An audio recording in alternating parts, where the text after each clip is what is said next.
ഈ 50 പൈസ നാണയം ഇപ്പോൾ നിലവിലുണ്ടോ അതോ ഇല്ലയോ? റിസർവ് ബാങ്ക് എന്തായാലും പിൻവലിച്ചിട്ടില്ല. പക്ഷെ 50 പൈസയെ ഇപ്പോൾ കാണാനില്ല എന്നതാണ് യാഥാർത്ഥ്യം. 50 പൈസയ്ക്കൊരു മിഠായി പോലും കിട്ടില്ല. അപ്പൊ പുളിമിഠായോ?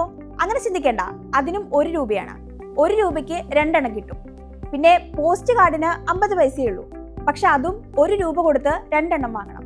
50 പൈസ നാണയങ്ങൾ ഇപ്പോഴും നിയമപരമായി സാധുവായ നാണയങ്ങളാണ്.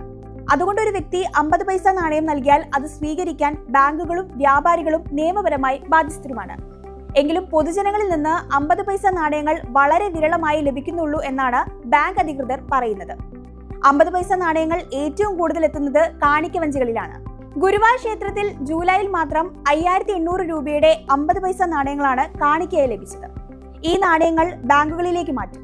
ചില ക്ഷേത്രങ്ങളിൽ വഴിപാടുകളുടെ ഭാഗമായി ഒരു പിടി നാണയം സമർപ്പിക്കുന്ന പതിവുണ്ട്. ഇത്തരം സ്ഥലങ്ങളിൽ വലിയ നോട്ടുകൾ നൽകി ക്ഷേത്രങ്ങളിൽ